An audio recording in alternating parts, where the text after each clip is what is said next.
you can do is just tell the truth and trust in the American people that over time they're going to know what the truth is. Yes, it is time for the truth. Right here, right now. This is the Conservative Syndicate. Real conservative talk from real conservatives. With your host, John Matthews. The latter-day prophet. Baying against the hypocrisies of our time. And Joe Hakos. You want answers. I want the truth. You can't handle the truth. The Conservative Syndicate is comprised of some of the most informed pundits and activists available today. Together, we seek to tear down the imaginary wall, a separation between church and state through education, information, and engagement on the religion of politics and the politics of religion. And now, your hosts on the globally syndicated Conservative Syndicate, John Matthews and Joe Hakos. And how are we doing out there all across this great land of ours and around the world? It is once again time for the Conservative Syndicate. Real conservative talk from real conservatives. I'm your host, John Matthews, along with Joe Hakos. And we are here to do what we do best, and that is to educate, inform, and engage you, our listening audience, on the politics of religion and the religion of politics. And by God, there is a lot of religion of politics out there right now. I don't even know. You know, at the beginning of the week, we came in the beginning of this week, and I was kind of thinking on Sunday evening when I kind of start in my mind previewing what we want to cover during the week, thinking, you know, this is going to be a very difficult week to talk. How are we going to cover just Brexit over the course of the week? And lo and behold, man, a whole bunch of stuff happening. And now we're like, okay, how are we going to fit Brexit in between everything else that's going on out there right now? If you aren't aware, I just heard there was an earlier newscast, another hostage situation overseas. I believe it's in Bangladesh. They got somewhere around 30 to 60 hostages held up in a hotel. We had the Istanbul blow up at the beginning of the week or over the weekend, and it just never ceases to end. I mean, maybe we should just change the news channels into the militarized zone. We'll just call it TMZ, the militarized zone, and just report on all the terror activity that's going on around the world, not only here in the United States, but around the world. Why? Because of the lack of leadership of this administration that has just created a vacuum for terrorism just to operate at will, and at the same time sit around and deny that that's really the motivation. It's not really about hatred from Islamic radicals. It's all about economy. It's all about the economy, and we're going to talk a little bit about that today. In the meantime, hey, Joe, how are you doing tonight? I'm good, John. It's Friday. Yeah. Isn't the highlight of the week? It's Friday. It's Friday. And I'd like to say I would like to endorse Paul Nealon for Congress. Okay, well, tell us about him. Paul Nealon is running against Paul Ryan in Wisconsin. Ah, okay. Well, you know what? While we're doing that, let's endorse the guy you have out there in Florida is running against Marco Rubio. Oh, gee. I thought you told me there was somebody that was running against Marco Rubio. We're going to run, and then Marco Rubio came back into the race. Yeah, Marco Rubio came back in the race, and this guy dropped out. Oh, he dropped out. Oh, that's sad. That's sad. Okay.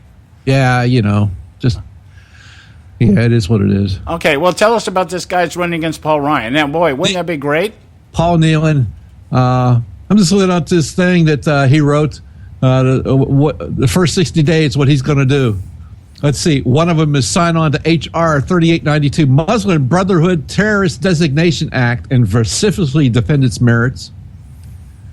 And I assume that says that we are going to call terrorists, right? Maybe so. I don't know. Yeah, I would hope so. How about introduce legislation to abolish the Puerto Rico hedge fund investor bailout, which Paul Ryan and them all came up with. So it's not a bailout. It's going to be watched over by some administrator somewhere. Mm. Meanwhile, back at the ranch, it's a bailout. Right. Oh, yeah, here's one. The National Right to Carry Reciprocity Act of 2015. And what is that? Reciprocity is so basically, if you have a concealed carry permit in Florida and you want to go to Kentucky, Wisconsin, wherever, okay, that those states will recognize the fact that you have a right to a concealed carry permit. Oh boy, that's going to piss off the gun operatives even more. Especially, I think Nikki Haley just did that, didn't it, with her in Georgia? Just signed some bill that allows citizens that have conceal and carry permits to go into each state and able to carry their weapons as they cross the border. So, yeah, wouldn't it be great just to see some kind of mass thing where we say, okay, yeah, if you have a conceal and carry, because after all, wouldn't the argument be that the people that have the conceal and carry have gone through proper background checks and... well, I don't know. I wouldn't necessarily go that far. The guy that shut up the Orlando homosexual club had a concealed carry permit, and in fact, he was in the security industry, quote unquote. Yeah. So, we can't count on the government to do things the right way. That's quite obvious. Okay. I was being facetious, but I get you. Okay, sorry. Anyway, but it does. So Paul Nehlen, Nehlen, Paul Nehlen. And so he's running against, this current Speaker of the House, Paul Ryan. Okay, so those of you listening to us out there in Cheesehead land, pay attention to what's going on. Boy, it would be great if we could, because just think about the Cantor thing, Ed Cantor. Here was the guy that was supposed to be next. He was the heir apparent for the Speaker's position, and he ended up getting ousted, and that threw a quagmire into the House. It would be great to see the same thing happen to Paul Ryan. Wouldn't it be great? Speaker of the House gets bounced. Oh, that would be just great. That would be awesome. Hey, here's one of the other things he wants to do. He wants to introduce legislation to term limit Congress to 4 terms as a congressman, 8 years total, 2 terms as a senator, 12 years total, and the Supreme Court of the United States to 1 term of 16 years instead of lifetime. Oh, my. Yeah, there you go. Oh, yeah, that would be great. That would be great. Because you do know that the Congress sets how many people are on the Supreme Court and that, so it is up to Congress. Yeah, well, that makes sense. That would be great. Yeah, I think that's one of the biggest mistakes that our framers made was lifetime appointments for Supreme Court justices. I mean, that's understanding that every other check and balance they put into place was to keep the career politician types from running the show. Well, it was never supposed to be about politics. Yeah, and that takes us into our stuff that that one topic we want to talk about today.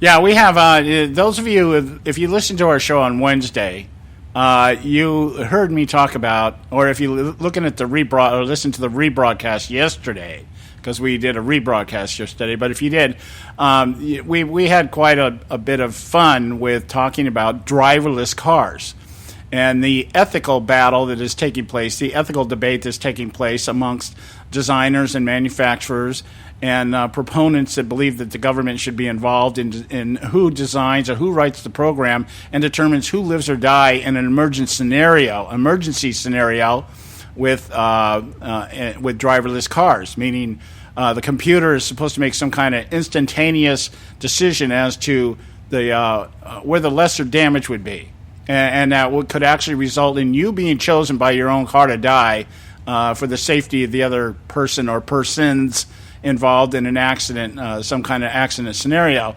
And, we had a good chuckle about that. Lo and behold, I look at the news yesterday and find out that in October of last year, believe it or not, there was the first death.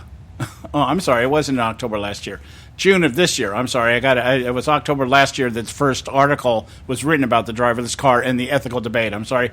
Tesla driver was killed in an autopilot mode, and so now there is a government probe opened to determine what happened.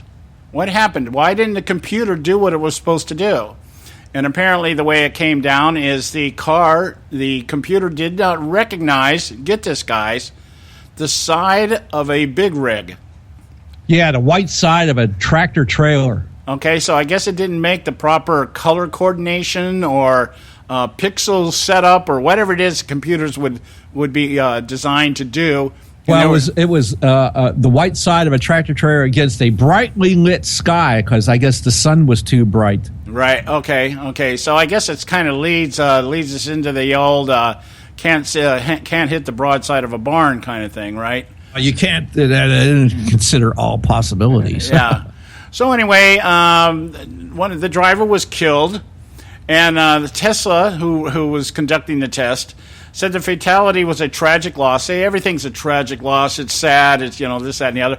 But it was the first incident with this autopilot system activated, and this is the first known fatality, or let's say maybe the first reported fatality in over 130 miles. All right, or 209 million kilometers for those of you over in the European Union, where autopilot was activated. Among all the vehicles in the U.S., there is a fatality every 94 million miles. So the argument is, well, we beat the odds. We beat the odds. Okay, we beat the odds. It took us over twice as many miles before one of our people died. Okay, it says it's important to emphasize that the NHTSA action is simply a preliminary evaluation to determine whether the system worked according to expectations. I would say it did not work according to expectations if the computer was not able to recognize the side of a big rig because of the sun or whatever caused it and ended up killing this driver. And it does beg the question, what was the driver doing that he couldn't see the side of the big rig either? I don't know. Maybe he was sleeping. Maybe he was texting. That seems to be a common occurrence.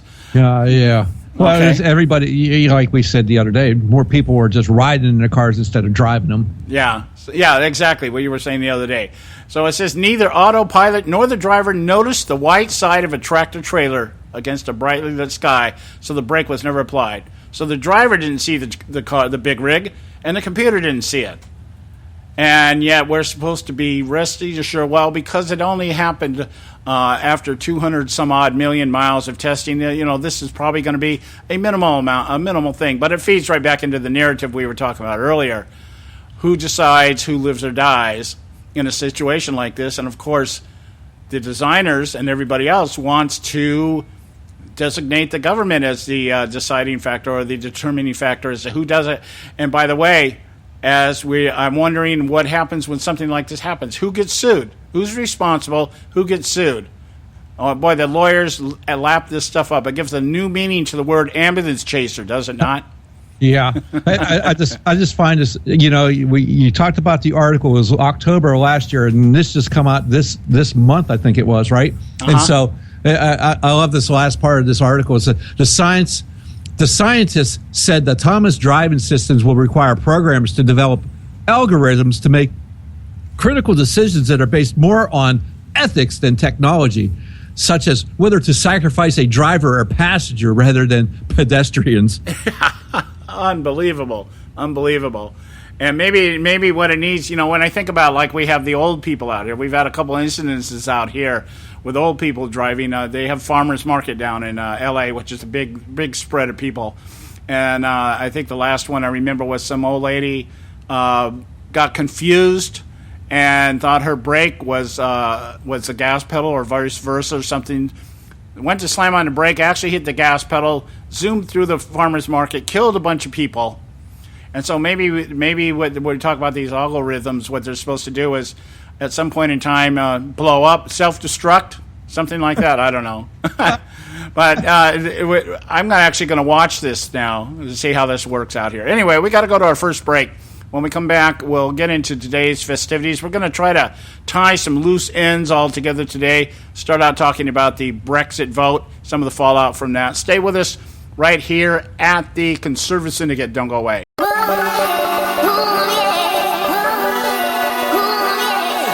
You can catch all our archives at theconservativesyndicate.net. The Conservative Syndicate. Real conservative talk from real conservatives.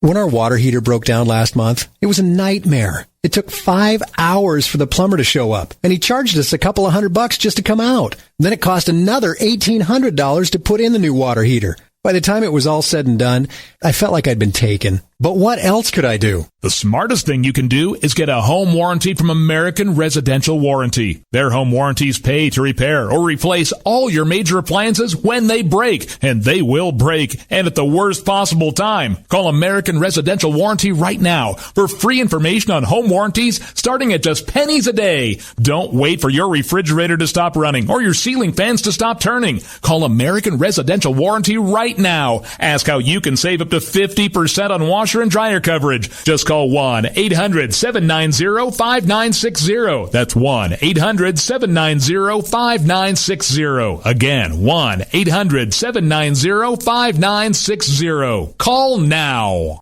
Limited time offer, 24-month commitment and credit qualification require cancellation fee, auto pay, and paperless billing and other restrictions apply. If you can't see the difference, why pay the difference? Switch to Dish for the best deal in entertainment. Only Dish brings you the best in entertainment for less than $20 a month. Cut the cable and don't get directed. Switch to Dish because at just $19.99, Dish saves you every time you turn on the TV. It's so simple. The same channels cost less with Dish. So since you can't see the difference, don't pay the difference. Switch to Dish for the best deal in entertainment. Get premium movie channels free for 3 months, starting at just $19.99. Dish saves you every time you turn on the TV. Call now to save with Dish. Dial 1-800-600-1645. That's 1-800-600-1645. The same channels for less than $20 a month. Dish. Call 1-800-600-1645 for details. Hey folks, if you're like me, you don't place a whole lot of trust in today's media for the real truth and facts regarding the volatile world of finance and politics. When I want the real scoop on money, I go to the most trusted source I know, my good friend and colleague, Bob Cardoso. Bob is a noted expert with a PhD in international finance who airs his nationally known, globally syndicated show, Robert Cardoso Live Daily, Monday through Friday, 3 to 5 p.m. Pacific Time. With Bob, you get the right information at the right time from someone who knows his business and can help you make the right decisions concerning yours. Again, Bob airs daily, Monday through Friday, 3 to 5 p.m. Pacific Time. Visit his website at robertcardosolive.com for information regarding stations and topics. That's robertcardosolive.com. Check Bob out. You'll be glad you did.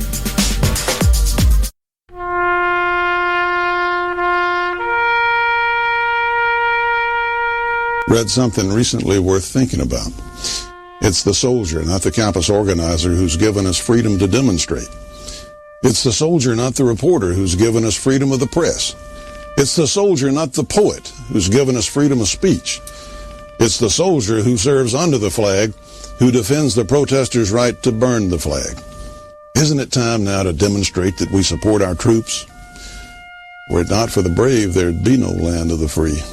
Fred Thompson's message was brought to you by citizensunited.org.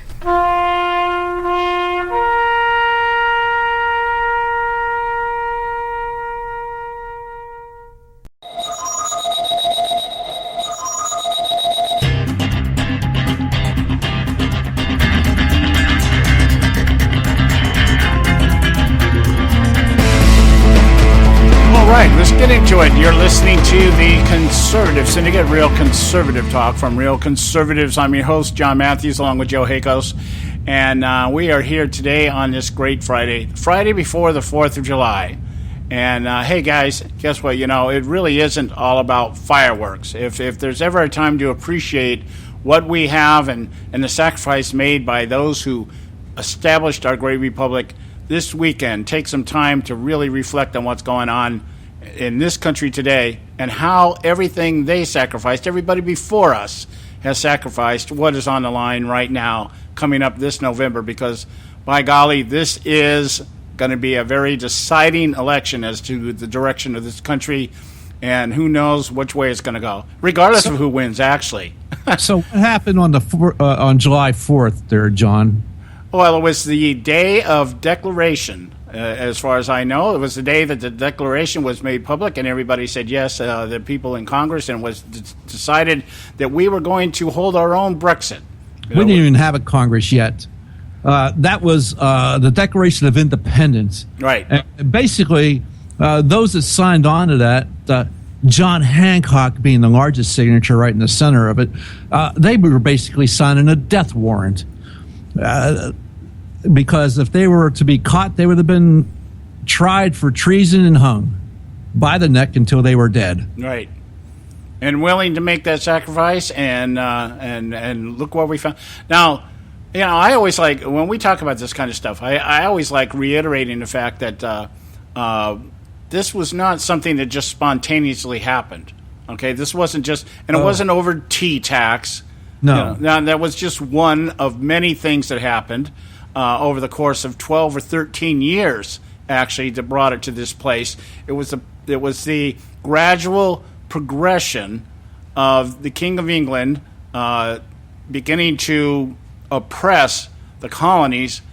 A lot of it had to do with bad decisions or decisions that had been made in terms of war and things like that, having to pay for a war with France and everything else. It was just a combination of the perfect storm, circumstances, situations that got into money, and it was decided that the colonies needed to be the people to cough up the bucks to pay for it.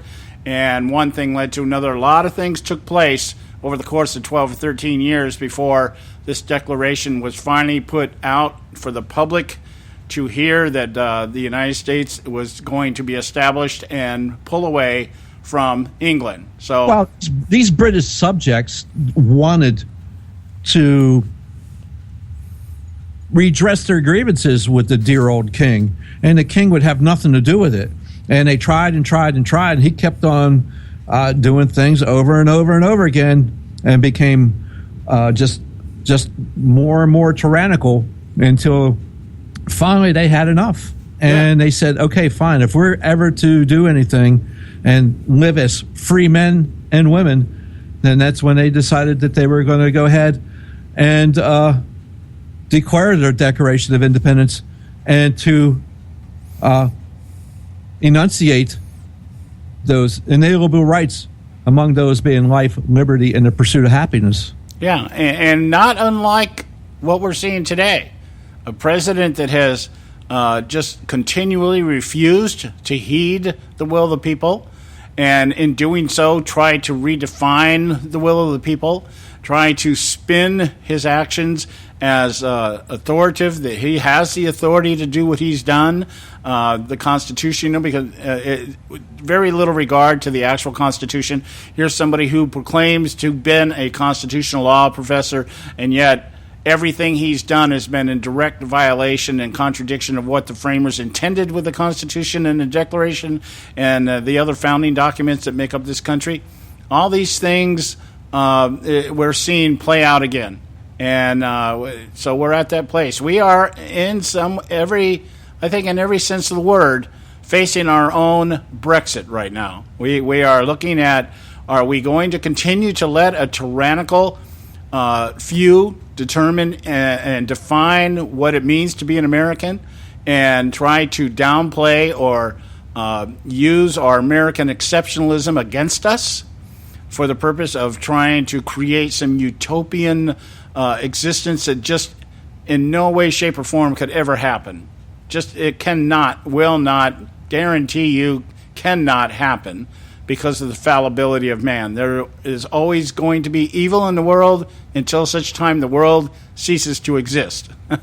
And even then, evil will still exist. It just won't be around us. But the point being is that here we are. So this 4th of July, I think perhaps more importantly than maybe many before, at least in decades, it's very important that we understand and we revisit what it means to be an American and the price and sacrifice that was paid for those who set the course for us that allow us to do what we do today, sit here and argue about this without fear of retribution, at least directly.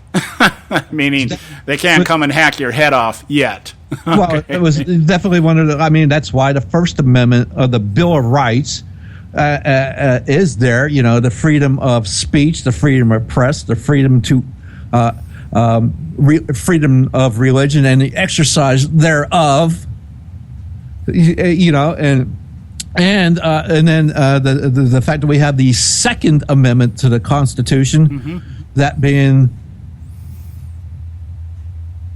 Yeah, well, let's not forget the Fifth Amendment also, due process. All these things are under attack right now. Well, the reason why I went with the second one, because, according to Hillary, if it is a right, well, it is a right, and it's there to protect us from this government. It's been proven time and time again, these kings and monarchs and dictators or whatever, you might have the most benevolent king and monarch in the world. But that doesn't mean it's always going to be that way, because that individual, no matter what, is going to die one day.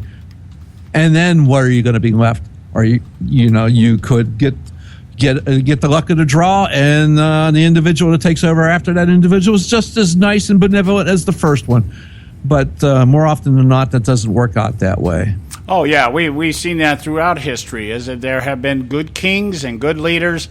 And who just didn't raise their kids right, and the kids come to the throne and things turn out differently, or the throne has been overthrown by somebody who supposedly was a friend of the king and turned it into something other than what it was intended. So, I think it falls in line with what Reagan once said. We're only one generation away from losing everything that we have. Each generation has to be educated or be illuminated as to what it is they've been given, and has to develop their own pride in that existence, and that it has to be qualified and quantified and all these other things, so that it will be carried on. And what we have is we're at least 2 to 3 generations out now where teaching about the value of being an American is irrelevant. It's more about learning how to assimilate into the world rather than having the world assimilate into us. Yeah, and these are just some things we should reflect upon. This as we celebrate our independence here on Monday, coming up in a couple of days. So yes, as Independence Day approaches and we celebrate it, keep these things in mind as to what you're actually celebrating. Yeah.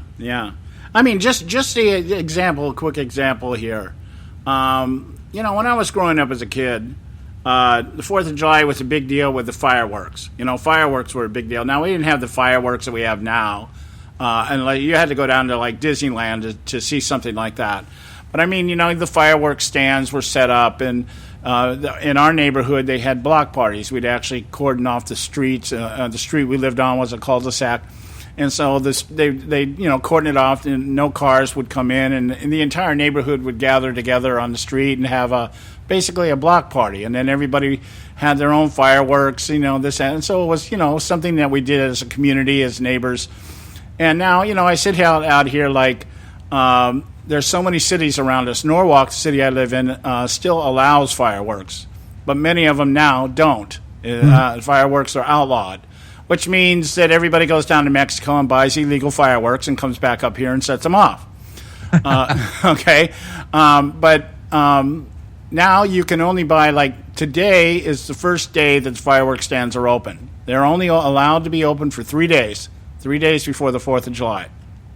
And then you have some cities where they're not allowed at all. Huntington Beach, which used to be the great place, everybody would go down to the beach and set off fireworks on the beach. I mean, you can't burn the beach down, right? So everybody would go down there. But now there's been big arguments over fire pits on the beach. I guess afraid of burning the sand. And now fireworks are forbidden down there.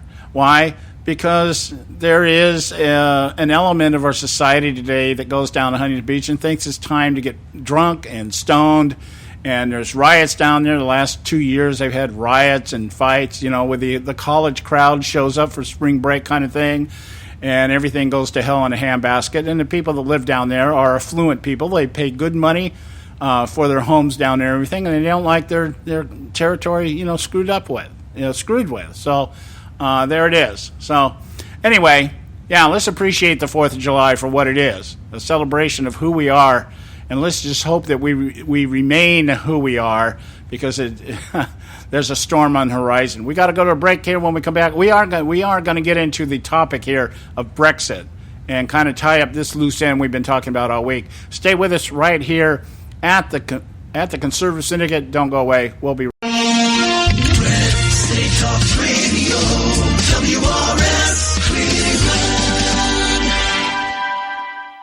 Hey, I'll make you a deal. Give me 60 seconds and I'll give you directions to the Fountain of Youth. Okay, I'm joking. Well, kind of joking. No fountains, but youth, I got Nature's Youth and their premier anti-aging product, Nature's Youth RSF. With your sensible diet and exercise plan, Nature's Youth RSF can help you look and feel better. RSF is an all-natural amino acid supplement that supports your body to naturally increase HGH levels without any synthetic hormones. And elevated HGH levels can contribute to increased energy, improved libido, reduced body fat, and improved exercise capacity. Let's be honest. Who doesn't want to look and feel younger? Visit the newly designed website at naturesyouth.com or call 800-333-6923. That's 800-333-6923 and like them on Facebook and you'll be included in contests and exclusive offers. What a deal. Oh, speaking of deals, my time's about up. 800-333-6923 or naturesyouth.com. Who needs a fountain anyway? Call today. Extend your life with Extendovite. When I had a heart attack at 42, I was not sure what the future held. But a year later, the doctors could find nothing wrong with me and took me off all my medication. What did I do? I took a herbal mixture of garlic, cayenne, and a few other herbs mixed in liquid form. I now call this Extendovite. I would have never believed that a few simple herbs could actually change my life like they did. Now it's your turn to see what the powers of garlic and cayenne can do for you. For only $69.95 plus shipping and handling for a 2-month supply of either capsules or liquid, you too can begin on your path to better health. For more information, call 1-877-928-8822. That's 1-877-928-8822. Or visit our website at heartdrop.com. Extend your life with Extendovite. I've owned my company for 14 years now, and I can tell you that payroll is a 4-letter word. I hate doing it. It eats up hours I don't have, and it costs me money I could be saving. But my accountant's too expensive, and I'm not sure who to call, but I know I need help. We're Paychex, and we take all the hassles out of small business payroll. We save you time and money. It's easy. Call, fax, or give us your payroll information securely online, and we take care of the rest. We calculate the correct taxes, manage payments and direct deposits. We even send out your checks. Payroll doesn't need to be a 4-letter word anymore. We're so sure that we can save you time and money that we'll give you a month's payroll free. Just for calling 877-663-3830. Get 1 month's payroll for free. Call Paychex right now. 877-663-3830.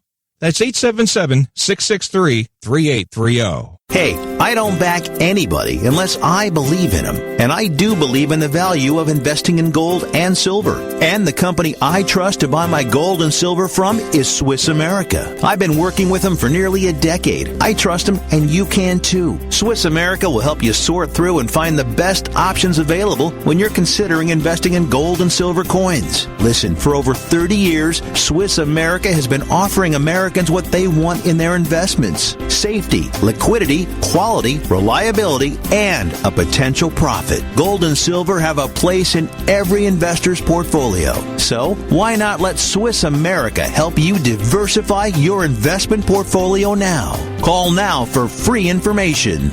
800-978-3907, 800-978-3907, 800-978-3907, 800-978-3907.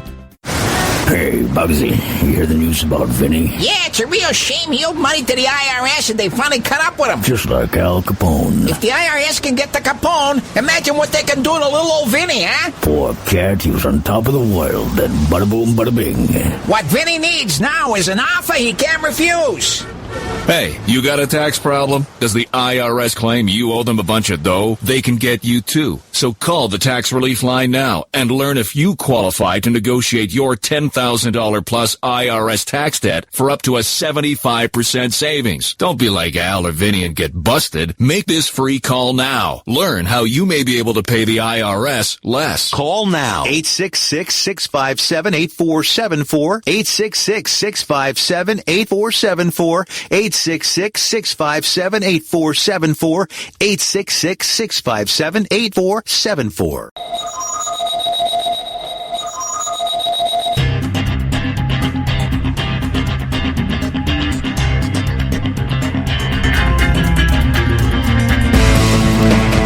And we're back. This is the Conservative Syndicate, real conservative talk from real conservatives. And I'm your host, John Matthews, along with Joe Hakos. I want to get into talking about the Brexit thing here, and I want to do it. I want to break into this. You know, one of the aspects of what we're going to be talking about here with Brexit is what I just now refer to as the EU operatives. Okay, the EU operatives, the people that are going to try to reverse the vote by the UK to pull out of the European Union. And it consists of politicos, you know, people that have a lot politically to lose, people like Merkel over in Germany and countries like France and some of the other bigger countries that benefit off feeding off the weaker, smaller countries that are involved in the EU. And, of course, Britain itself and, of course, the United States. I mean, there's a lot of things, even as far as China. There's some, you know, there is going to be some financial reverberations.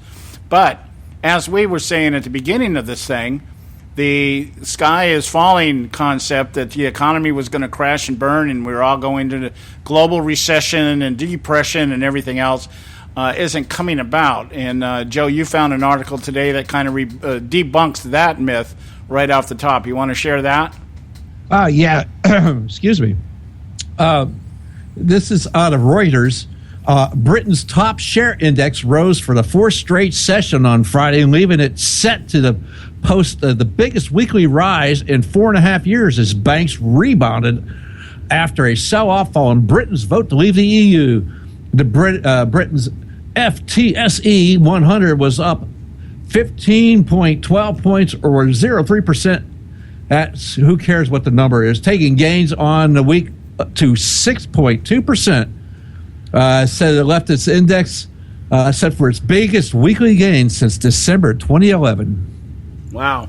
So the sky is falling. Look out. Oh, no. They've made money again. Yeah. Well, that's because, as we've been pointing out, investors know what's happening here. I mean, this didn't really, I don't think this caught anybody by surprise except the establishment globalist elites who thought that they were going to be able to bully or scare everybody into staying in the EU. Yeah. But, you know, when it comes to those people, like I said, we pointed out, I believe it was on Wednesday, people like George Soros, who have enough money to bet both sides of the game and end up making money. He lost some money. He went long on the pound. He lost on that. But he also made a ton of money. He made more money on the other side and other investments that he was making on the side here. So he actually ended up profiting. If you take the loss against the gain, he still made a hunk of change on this.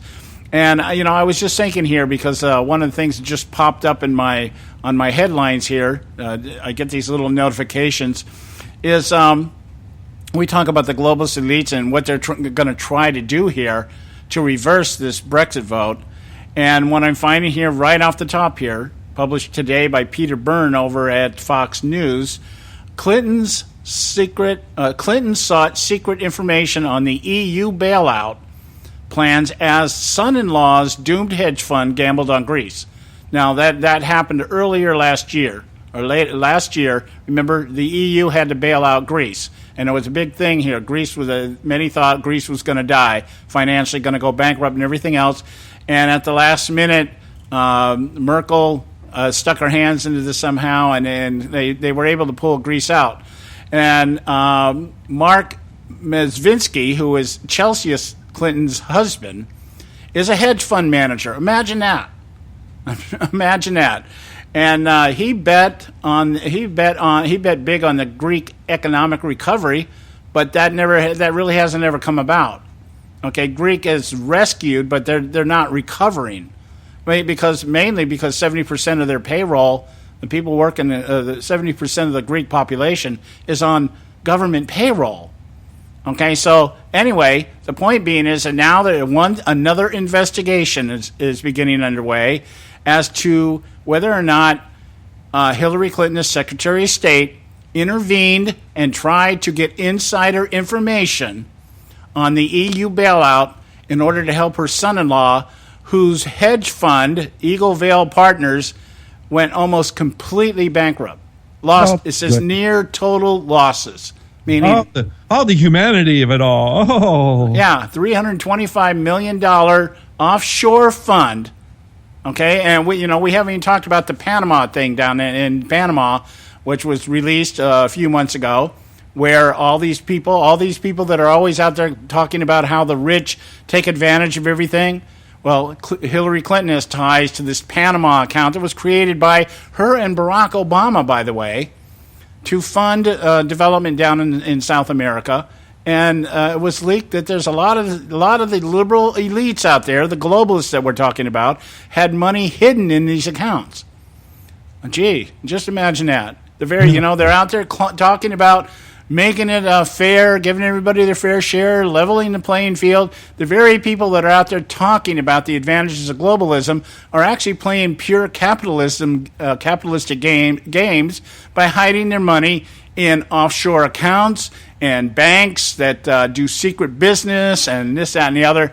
So it turns out that Clinton's son-in-law lost almost everything in this hedge fund that he put together.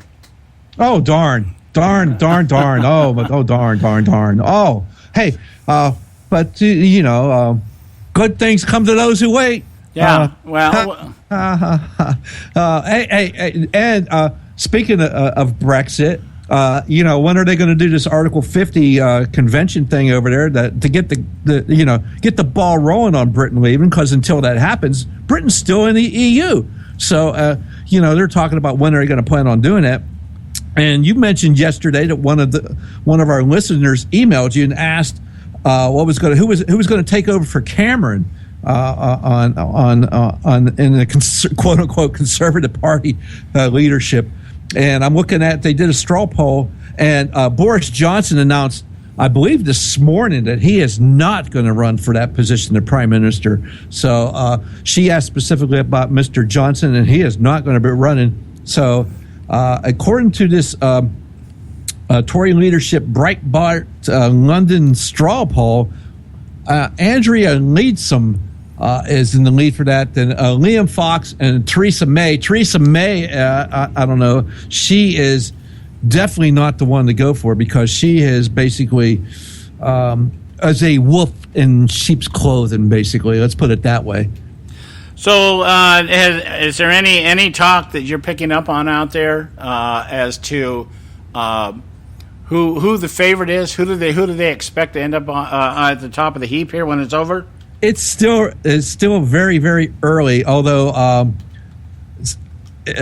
Justice Minister or Secretary Michael Gove did not get into this poll because he didn't announce, but he has announced that he wants to go in and get into this, and it's going to be kind of interesting. I think it's only going to go between 2 or 3 of these folks because.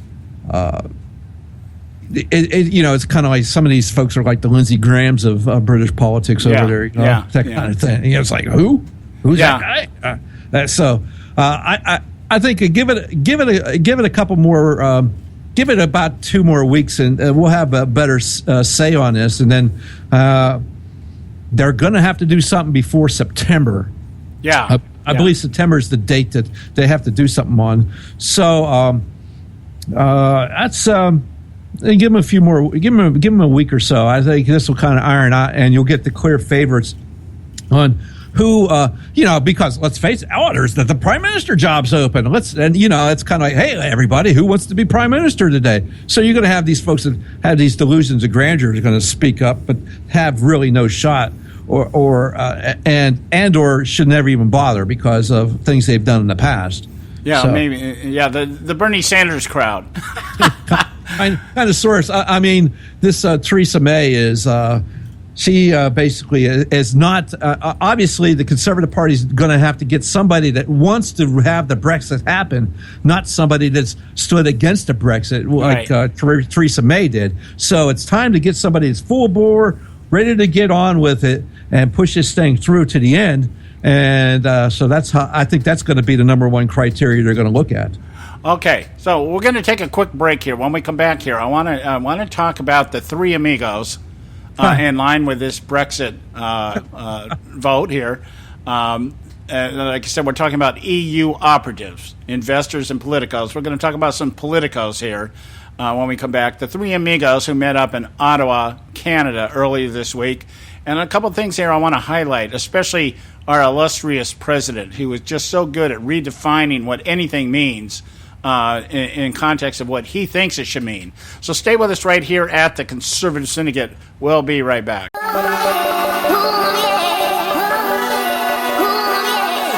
You can catch all our archives at theconservativesyndicate.net. The Conservative Syndicate. Real conservative talk from real conservatives.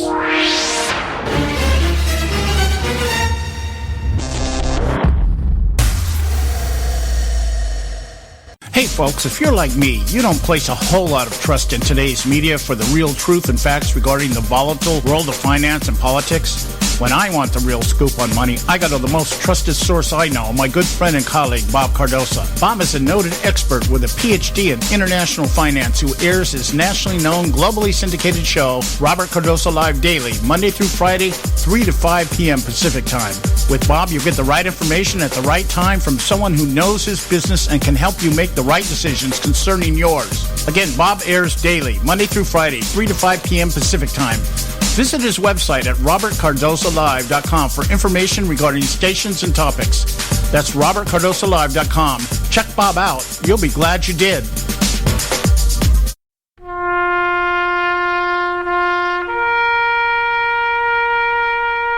Read something recently worth thinking about. It's the soldier, not the campus organizer, who's given us freedom to demonstrate. It's the soldier, not the reporter, who's given us freedom of the press. It's the soldier, not the poet, who's given us freedom of speech. It's the soldier who serves under the flag, who defends the protesters' right to burn the flag. Isn't it time now to demonstrate that we support our troops? Were it not for the brave, there'd be no land of the free. Fred Thompson's message was brought to you by citizensunited.org.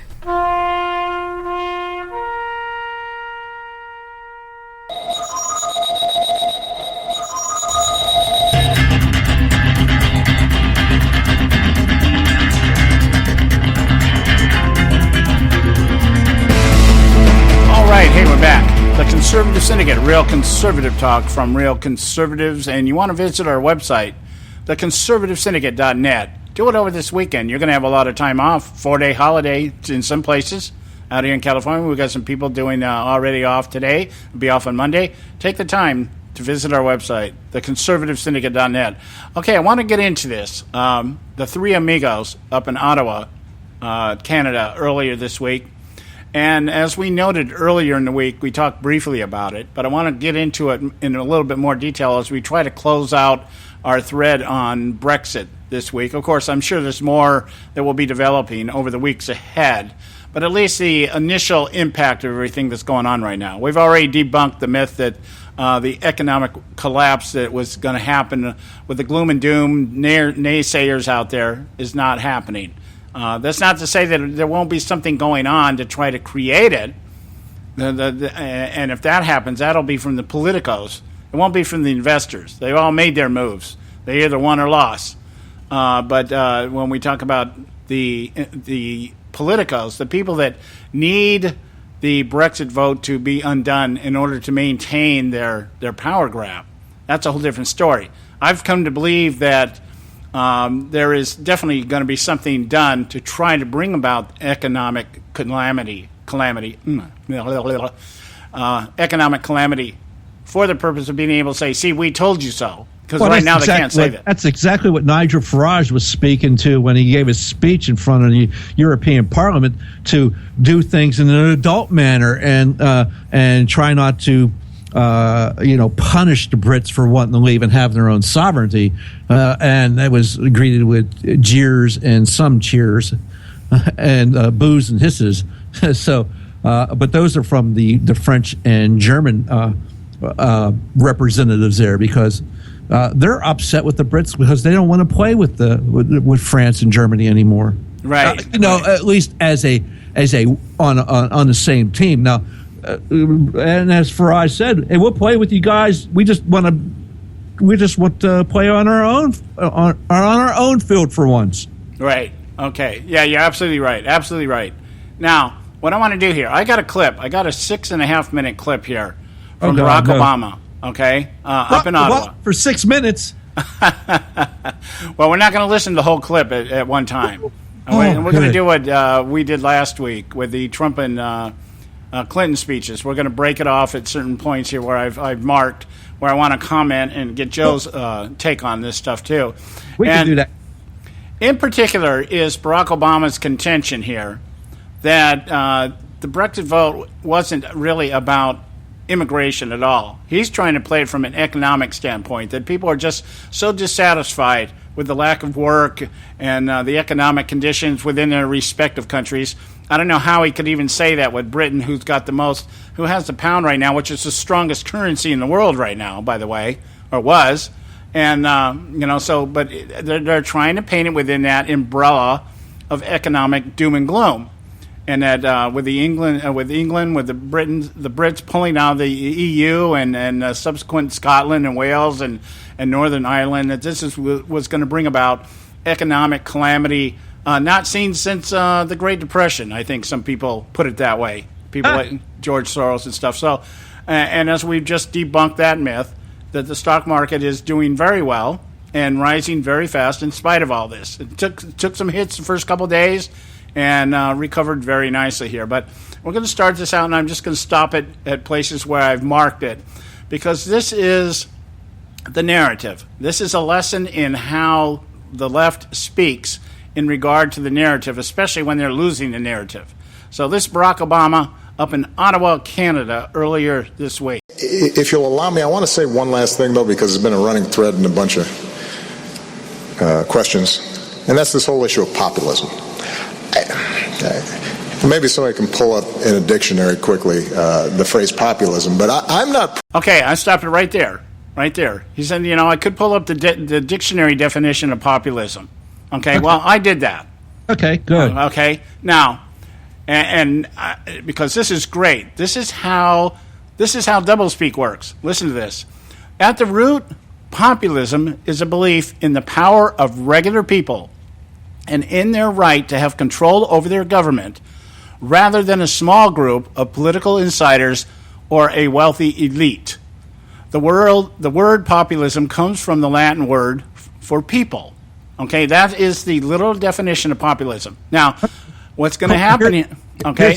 Here's what I got for that: support for the concerns of ordinary people, and it gives a couple examples. The quality of appealing to be aimed at ordinary people. Art museums did not gain bigger audiences through new populism, as an example. Okay, now let's understand one thing here before we continue here, because what we're going to hear next is Obama's going to define for us what populism is within his mindset, his frame of thought, and how he thinks.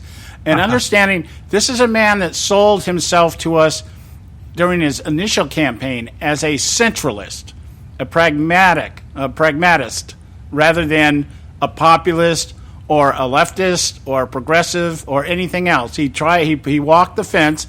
I am a centralist. I'm a pragmatist. Okay? So within that context, listen now to how he defines populism within the definition we just gave.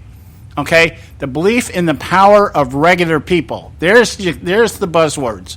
Populism is a belief in the power of regular people and in their right to have control over their government rather than a small group of political insiders or a wealthy elite. Now listen to how he defines it, keeping in mind the definition I just gave you that he said he probably should have called up at the beginning of this conversation. Prepared to concede the notion that some of the rhetoric that's been popping up is populist.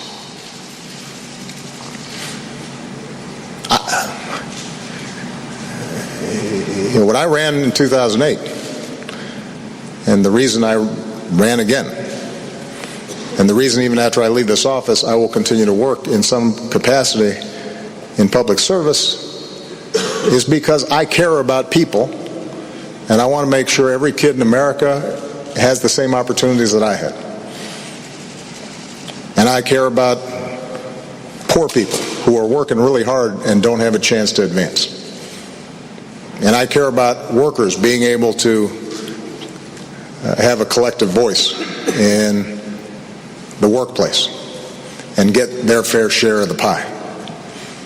And I want to make sure that kids are getting a decent education and a working mom has child care that she can trust.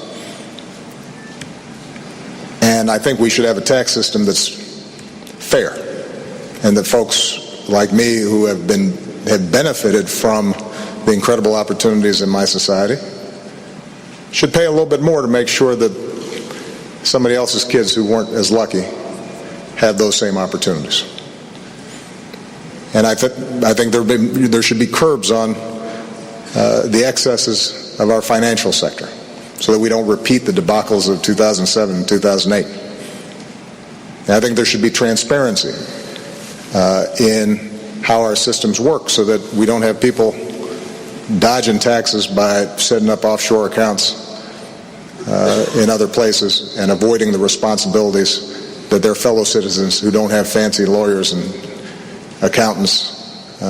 Okay, now, within that definition, everything he just gave as to why he ran, where in those words does what he described as populism, because that's what he's describing here, how does that fit within the definition of a belief in the power of regular people and in their right to have control over their government rather than a small group of political insiders or a wealthy elite? Because everything Barack Obama has done has been the transference of wealth through government to people that he believes don't have the same opportunity he has. Look at that within context. Here's a man that has rightfully, we have to give him credit here, rose from the bottom of his particular respective cesspool and managed to make it to the top of the heap. Now, did he do that through wealth redistribution? Well, to some degree he did. Through his college educations that was funded by the government, through illegal Social Security numbers, whatever. I'm not going to go into the birth of thing, but the point being is he did receive some advantages from government intervention, government programs, that kind of stuff. But at the very root of the definition of populism is a belief in the people. And everything he just expounded on, he basically was saying people can't do it on their own, that there has to be some type of intervention that brings about all these changes in through government that allows them then to take advantage of opportunities. So there's no populism there by his own definition of why he ran and what he believes his function in government is supposed to be. And that is basically to give everybody else a fair share of the pie and to level the playing field and give everybody else the same opportunity. Everybody's always had the same opportunity. It's a matter of what you did with it.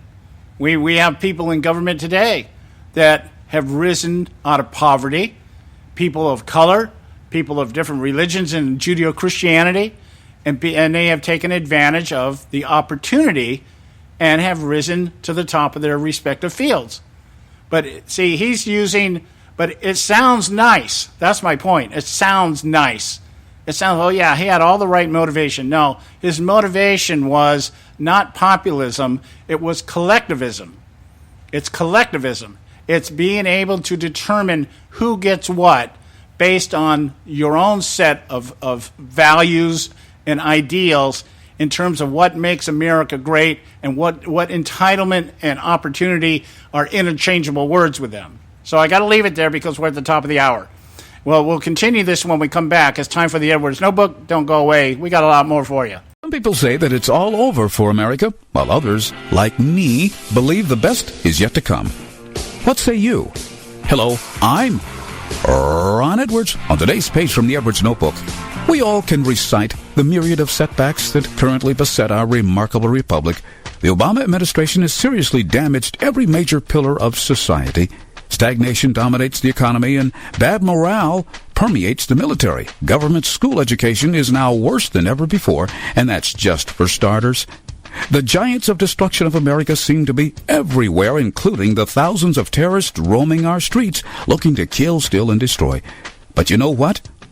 The bigger the giants are, the harder they fall.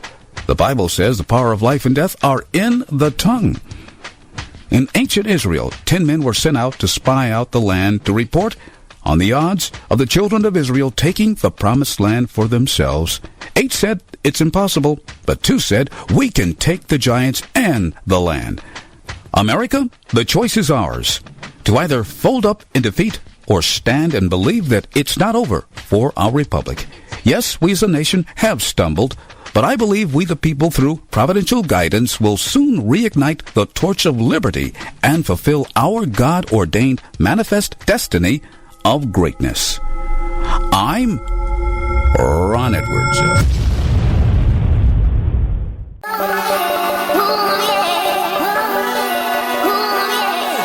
You can catch all our archives at theconservativesyndicate.net. The Conservative Syndicate. Real conservative talk from real conservatives.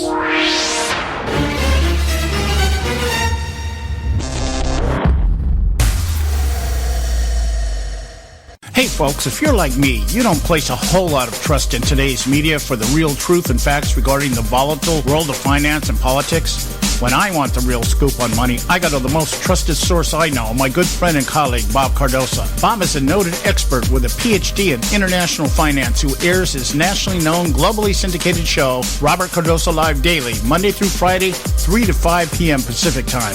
With Bob, you get the right information at the right time from someone who knows his business and can help you make the right decisions concerning yours. Again, Bob airs daily, Monday through Friday, 3 to 5 p.m. Pacific Time. Visit his website at robertcardosolive.com for information regarding stations and topics. That's robertcardosolive.com. Check Bob out. You'll be glad you did.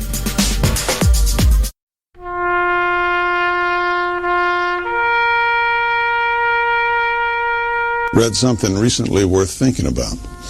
It's the soldier, not the campus organizer, who's given us freedom to demonstrate. It's the soldier, not the reporter, who's given us freedom of the press. It's the soldier, not the poet, who's given us freedom of speech.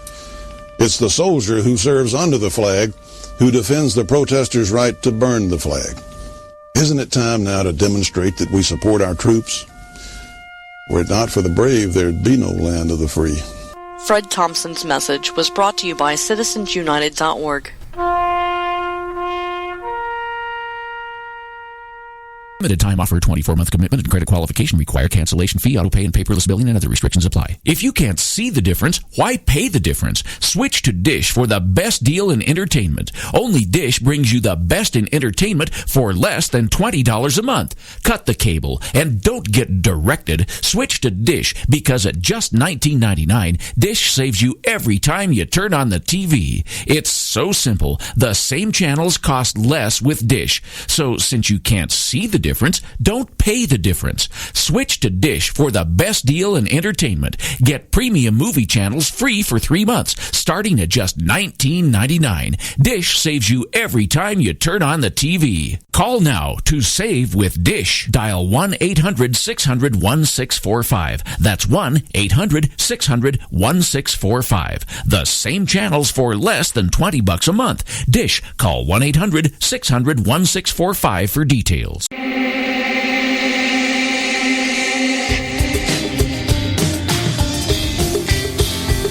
Hey, all you can do is just tell the truth and trust in the American people that over time they're going to know what the truth is. Yes, it is time for the truth. Right here, right now. This is the Conservative Syndicate. Real conservative talk from real conservatives. With your host, John Matthews. The latter-day prophet. Baying against the hypocrisies of our time. And Joe Akos. You want answers. I want the truth. You can't handle the truth. The Conservative Syndicate is comprised of some of the most informed pundits and activists available today. Together, we seek to tear down the imaginary wall, a separation between church and state through education, information, and engagement on the religion of politics and the politics of religion. And now, your host on the globally syndicated Conservative Syndicate, John Matthews and Joe Akos. Okay, hey, we're back. Hour 2 right here at the Conservative Syndicate. I'm your host, John Matthews, along with Joe Akos. And we are talking about, I want to finish this up here, we're talking about the narrative of being presented out there by the globalist elites in light of the Brexit vote that took place earlier this week, and the repercussions of it. Wait a minute, was it earlier last week? Has it been over a week since they did this vote? It was on a Thursday. Last Thursday. So, okay, a week from yesterday. A week ago yesterday, all right? And we know that, the elites are out there trying to make their predictions of gloom and doom, still trying to figure out how they're going to compensate for this. How are they going to... Yes, the Tres Amigos were in Ottawa, Canada. Tres Amigos. Not to be confused with Tres Hombres, a nice album by ZZ Top. Yeah. So I'm highlighting Obama's 6-minute, actually off-the-cuff speech here. The cuff is right off the unhinged almost. Yes, because he almost put me to sleep. He was talking so deliberately. Yeah. Well, he did not have his teleprompter geared up for this. This is off script. They call it off script. Off script means I might as well be done in crayon for him then, I think. Yeah. So he ventured out of the safe territory of having the words written for him and decided that he was going to try to address something himself. Now, the word populism, as we said, is a belief in the people, the power of the people, rather than the government. Ordinary folk. Okay, and everything he just outlined, as you heard before the break here, was about the people, certainly. But it's about redistribution of wealth, is what it was about. Right. Because the people, the power of the people, is limited, and so by the very elites and corporate heads that he believes need to be paying for the people. So it's a contradiction, and that's what liberal speak is. Liberal speak is a contradiction in the meaning of something used. It sounds flowery, and it sounds intelligent, and it sounds compassionate. But when you read between the lines and the context and what's spoken, if you really just take the time, if you can allow yourself from being numbed from the sedation that making you think that the person speaking it really gives a damn about what's going on in your life. Oh, yeah, you can be soothed and sedated with it and think, oh, yeah, this is the right thing. Trump is not like that. Trump is like, let's burn it to the ground and we'll deal with it then. We can rebuild it. I build lots of things. We can rebuild this. That kind of thing. Huge. Not that I'm giving any credence to what Trump wants to do. I'm just saying the approach to the problem is completely different. But anyway, I want to get back to this because Obama continues to expound on the value of his version of what populism is, and he continues to go on, and now he's going to start going after Trump here. Okay, so let's listen to this. Barack Obama up in Ottawa, Canada, earlier this week. That they can't benefit from those same tricks. Now, I suppose that makes me a populist. Somebody else who has never shown any regard for workers, has never fought on behalf of social justice issues or making sure that poor kids are getting a decent shot at life or have health care, in fact, have worked against economic opportunity for workers and ordinary people. All right, let's listen to that. Listen to what he said there. He said somebody who has never had any concern for workers. I don't know. Did Trump build all the stuff himself? I'm thinking, Trump did it all himself, and then he just he sold it all and let other people go in because he had made money.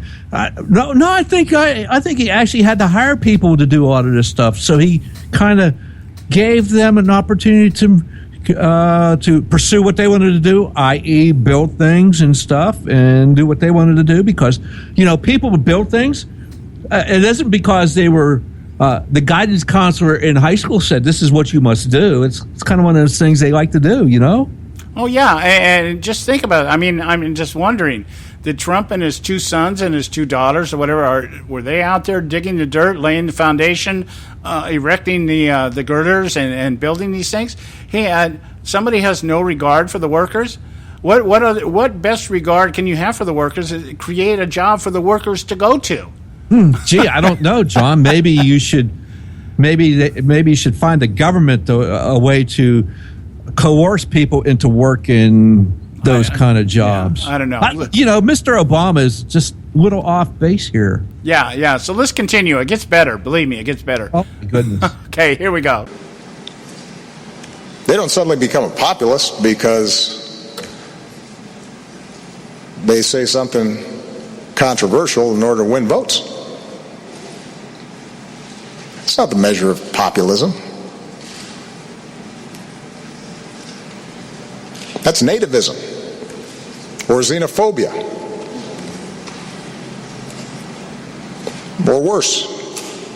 Or it's just cynicism.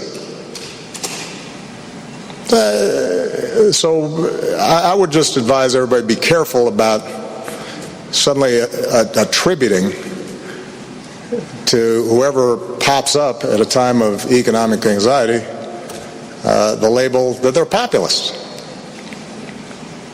Where have they been? Have they been on the front lines working on behalf of working people? Have they been carrying the laboring oar to open up opportunity for more people? Now, there are people like Bernie Sanders who I think genuinely deserve the title because he has been in the vineyards fighting on behalf of these issues. And there, the question is just going to be, all right, we share values, we share goals, how do we achieve them? And I do think Enrique's broader point is right, which is, sometimes there are simple solutions out there, but I don't know, I've been president for 7.5 years, and it turns out that's pretty rare. And the global economy is one of those areas where there aren't a lot of simple solutions. And there aren't a lot of shortcuts to making sure that more people have opportunity in our countries. We are going to have to educate our kids better, and that takes time. We've got to make sure our manufacturing sector is more dynamic and competitive, and that takes time. We've got to restructure our tax codes to incentivize the right things and make sure workers are getting higher pay. That takes time. We've got to raise minimum wages. We've got to make sure that college is affordable.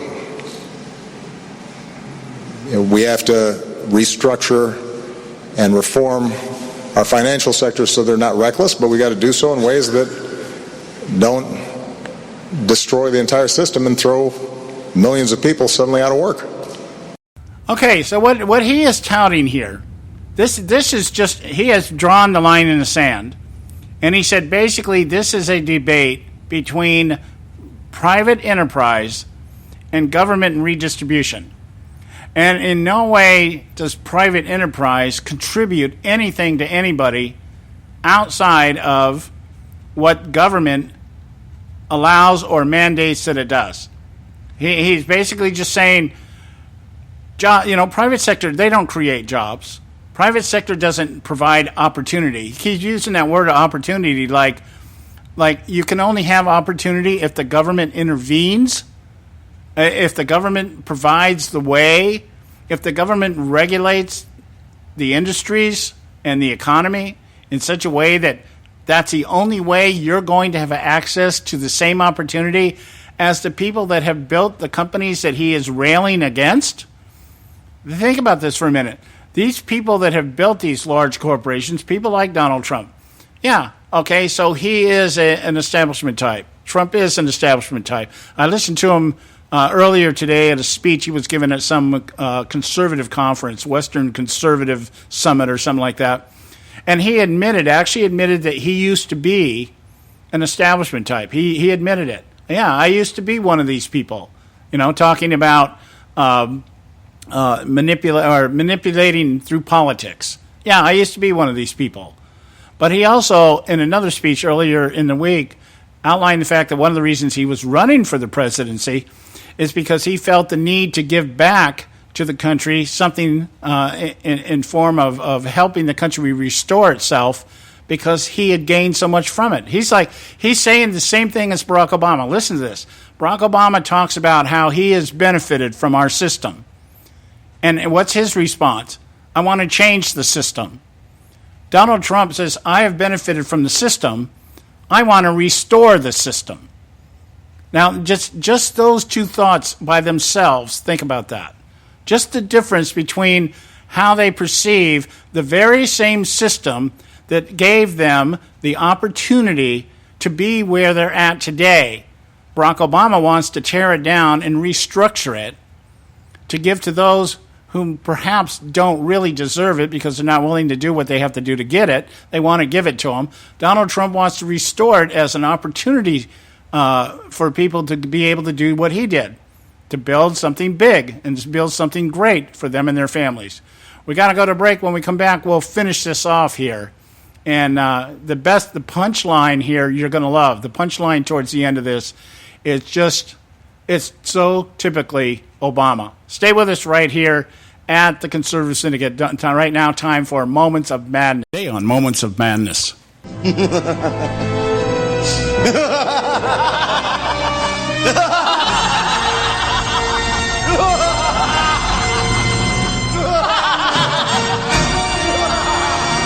Globalist elites and the media lapdogs that shore up their ranks woke up this past Friday morning and in more than a few cases surprisingly found themselves forced to deal with immediate as well as possible long-term damage to their reputations and bank accounts ravaged by the electoral storm named Brexit that hit Europe the night before.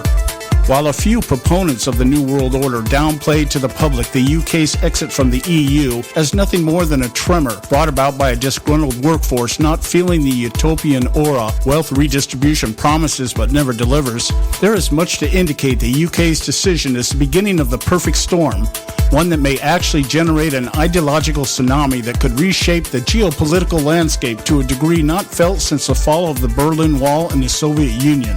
This tsunami could possibly not only reach the shores of their neighboring European counterparts, but around the globe as far as North America, Asia, and even below the equator. The bloc that makes up the United Kingdom, Britain, Wales, Scotland, and Northern Ireland, while divided nationally with Scotland and Northern Ireland favoring to remain in the EU, while Britain and Wales choosing to leave, together ended up posting a 52% majority that rejected the paradigm of globalism as an effective and preferred form of government. This indictment of collective ideologies that feed the egos and ledgers of power-hungry elitists becomes even more damning when we view the outcome was achieved in spite of massive campaign spending by EU members, trade threats rendered by world leaders like Barack Obama, and prophecies of financial doom by billionaire hedge fund managers like George Soros and Warren Buffett. The stability of the sterling pound appears not to have been the concern of the British people, but rather an instinctive understanding their very existence as a nation and people is at risk of being decimated by uncontrolled immigration. It's as if they are channeling the spirit of another rebel, that being Benjamin Franklin, who warned over 240 years ago, they who can give up essential liberty to obtain a little temporary safe deserve neither liberty nor safety. Rather than cave to the fear-mongering that has for too long been effective in keeping the masses in line, the common theme we can take from this is enough is enough. Throw the bums out. Here's the madness.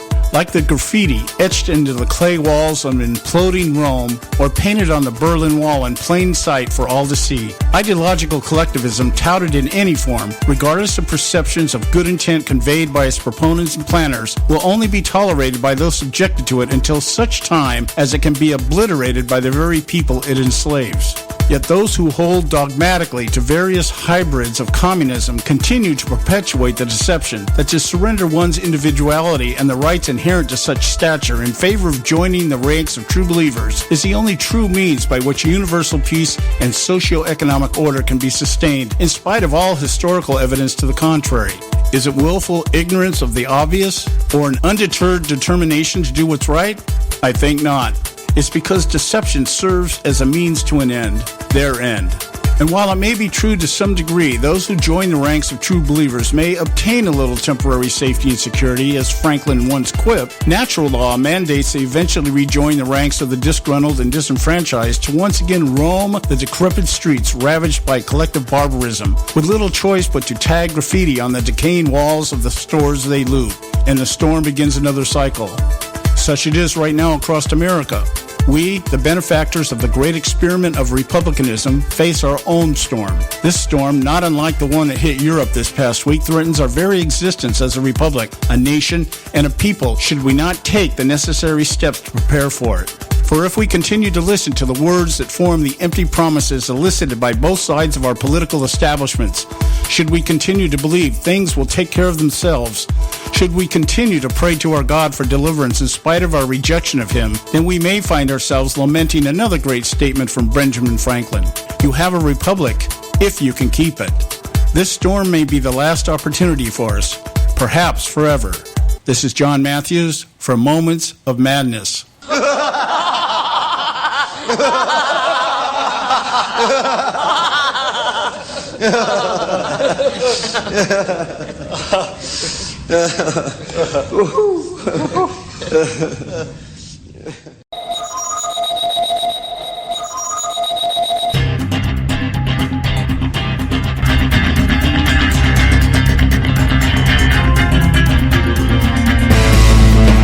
All right, hey, we're back.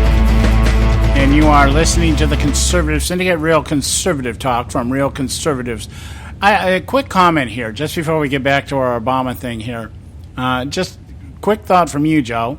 I was just reading last night, not today during the break, but last night, and I may talk about it a little bit next week. There is a movement out there now. You got to get this, just listen to this just for a second here. A new movement. It is for the rights of the LGBT Muslim community. Okay? I'm trying. A lot of Muslims, I'm telling you. I'm just trying. How do you even imagine that? I mean, the religion that says that they should be beheaded and everything else, and what causes somebody to get into? I'm a Muslim, but I'm a member of the LGBT community. No, you're not. No, you're not. And no more than you are a Christian if you're a member of the LGBT community. But nobody is ranting and raving about that. And I just like, I'm going to kind of keep my little radar out there, how this is going to play out. Is Barack Obama going to go to Syria and make a great speech to all the leaders of Saudi Arabia and Syria and all those countries about how they should accept the LGBTs in their Muslim communities in their mosques? I wonder how well that would go over. Anyway, just a quick thought there, because it fits into this whole idea of what Obama believes a populist is. Oh, well, if I could say something about the previous clip that we played. Well, you can interrupt me anytime you want. Okay. Well, when Mr. Obama decided to compare Bernie Sanders to Donald Trump and saying Bernie has created jobs and employment opportunities and worked for the common man. Really, how? What being in government all his life? I don't see how in the world that he could even come close to saying that, other than the fact that he is talking slowly and making it seem like he's very intelligent. But Mr. Obama, Bernie Sanders hasn't created job number one at all ever. I'll give Trump credit for at least employing people and still employing people. To this day, he's employing people. Yeah. Well, it isn't that he was. I don't think it necessarily he was saying that Bernie Sanders has created any jobs. What he's saying is Bernie Sanders, like himself, has worked for social justice. No. He's talking about he's working for they are working for the common man. And it's like, really? What common man? Oh, you mean the welfare recipient, the people with their hands out, the people that can't do it because the government says you can't do it. Those people. I'm sorry. The ordinary people are the ones that Trump's helping. Right, exactly. I'm just saying, at the very beginning, when Obama was outlining why he ran for office and why he ran for a second term and why he'll continue to work in public service, as he called it, after he leaves the White House. I'm afraid Mr. Obama's definition of populist is just wrong. His definition of populism is the same definition of democratic socialism. There you go. I would say it's more Marxist. Yeah, well, it is. But we'll use the politically correct term since Bernie Sanders was able to get that through the leftist filter.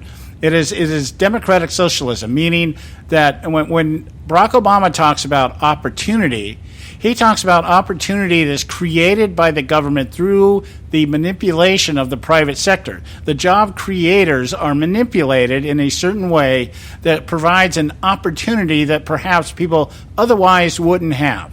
And he mentioned the minimum wage. Okay, that's Bernie Sanders' big thing, the minimum wage.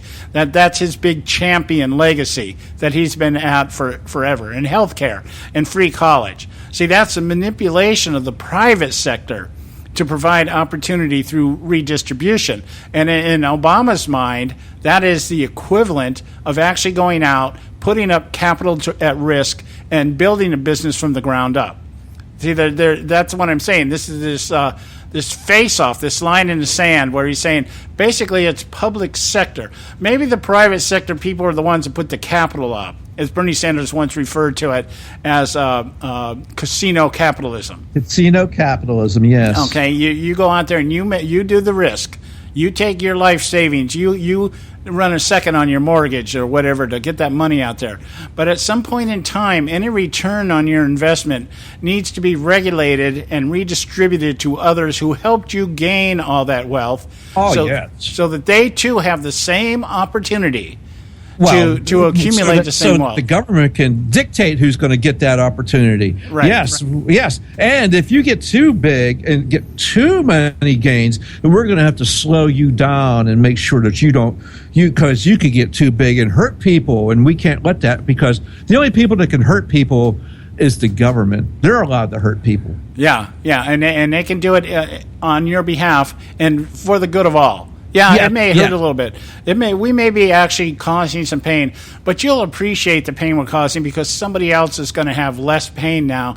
And once you get with the program here and you understand and buy into our narrative that sacrifice means giving up what you've worked for the sake of giving it to somebody who hasn't worked for anything, and in doing so, you have the satisfaction of knowing you have elevated somebody else up on your shoulders. Yeah, trust us. You'll feel much better for having let us do this to you. That's right, and you'll go to hell in a lot better mood than you would otherwise. Okay, okay, and that's the whole thing here. But I want that's the distinction here, that Obama talks to the government. He talks about the government as if the government is essential to the creation of the economy and the jobs that entail that are involved in the economy, and they are not. They have injected themselves into the formula, but they are not essential. The economy, if the government did not exist, I guarantee you there would be an economy. Yes, there would be an economy. In fact, if the government would get out of the way, our economy would be much better off today. Right. Whereas the government... Then the 7.5 years that Barack Obama says, we need more time, we need more time, we need more time. He had 7.5 years, and he wants more time. Yeah, and by the way, the government, see, the economy would exist without the government. The government cannot exist without the economy. Or the people. Because that's the way it's all set up. That's what a capitalism is.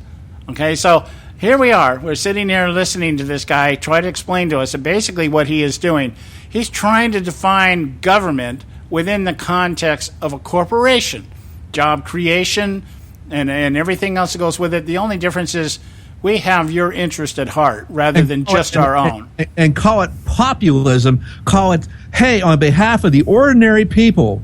Yeah. So as opposed to the extraordinary people that are actually creating wealth, creating jobs, creating our society. He's talking about the people that the government only wants to dictate to. Right. The idea that the government's function is to take from the haves and give to the have-nots so that everybody has something. And really what it equates to is everybody would be in the same level of poverty rather than differing levels of prosperity.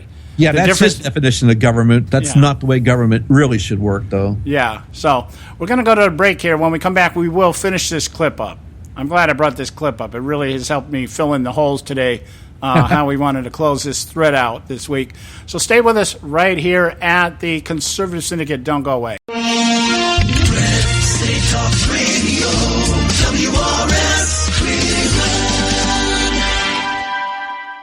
Hey, I'll make you a deal. Give me 60 seconds, and I'll give you directions to the Fountain of Youth. Okay, I'm joking. Well, kind of joking. No fountains, but youth, I got. Nature's Youth, and their premier anti-aging product, Nature's Youth RSF. With your sensible diet and exercise plan, Nature's Youth RSF can help you look and feel better. RSF is an all-natural amino acid supplement that supports your body to naturally increase HGH levels without any synthetic hormones. And elevated HGH levels can contribute to increased energy, improved libido, reduced body fat, and improved exercise capacity. Let's be honest, who doesn't want to look and feel younger? Visit the newly designed website at naturesyouth.com or call 800-333-6923. That's 800-333-6923, and like them on Facebook and you'll be included in contest and exclusive offers. What a deal. Oh, speaking of deals, my time's about up. 800-333-6923 or naturesyouth.com. Who needs a fountain anyway? Call today. Extend your life with Extendovite. When I had a heart attack at 42, I was not sure what the future held. But a year later, the doctors could find nothing wrong with me and took me off all my medication. What did I do? I took a herbal mixture of garlic, cayenne, and a few other herbs mixed in liquid form. I now call this Extendovite. I would have never believed that a few simple herbs could actually change my life like they did. Now it's your turn to see what the powers of garlic and cayenne can do for you. For only $69.95 plus shipping and handling for a 2-month supply of either capsules or liquid, you too can begin on your path to better health. For more information, call 1-877-928-8822. That's 1-877-928-8822. Or visit our website at heartdrop.com. Extend your life with Extendovite. I've owned my company for 14 years now, and I can tell you that payroll is a 4-letter word. I hate doing it. It eats up hours I don't have, and it costs me money I could be saving. But my accountant's too expensive, and I'm not sure who to call, but I know I need help. We're Paychex, and we take all the hassles out of small business payroll. We save you time and money. It's easy. Call, fax, or give us your payroll information securely online, and we take care of the rest. We calculate the correct taxes, manage payments and direct deposits. We even send out your checks. Payroll doesn't need to be a 4-letter word anymore. We're so sure that we can save you time and money that we'll give you a month's payroll free. Just for calling 877-663-3830. Get 1 month's payroll for free. Call Paychex right now. 877-663-3830. That's 877-663-3830. Hey, I don't back anybody unless I believe in them. And I do believe in the value of investing in gold and silver. And the company I trust to buy my gold and silver from is Swiss America. I've been working with them for nearly a decade. I trust them, and you can too. Swiss America will help you sort through and find the best options available when you're considering investing in gold and silver coins. Listen, for over 30 years, Swiss America has been offering Americans what they want in their investments: safety, liquidity, quality, reliability, and a potential profit. Gold and silver have a place in every investor's portfolio. So, why not let Swiss America help you diversify your investment portfolio now? Call now for free information. 800-978-3907, 800-978-3907, 800-978-3907, 800-978-3907. Hey, Bugsy, you hear the news about Vinny? Yeah, it's a real shame he owed money to the IRS and they finally cut up with him. Just like Al Capone. If the IRS can get to Capone, imagine what they can do to little old Vinny, huh? Poor cat, he was on top of the world, then bada boom, bada bing. What Vinny needs now is an offer he can't refuse. Hey, you got a tax problem? Does the IRS claim you owe them a bunch of dough? They can get you too. So call the tax relief line now and learn if you qualify to negotiate your $10,000 plus IRS tax debt for up to a 75% savings. Don't be like Al or Vinny and get busted. Make this free call now. Learn how you may be able to pay the IRS less. Call now. 866-657-8474. 866-657-8474. 866-657-8474. 866-657-8474.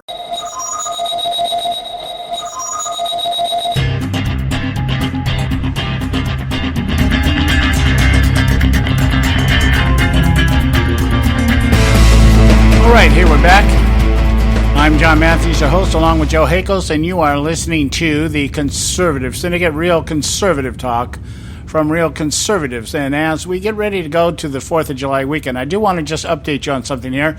Monday, we have a special show for you scheduled on July 4th.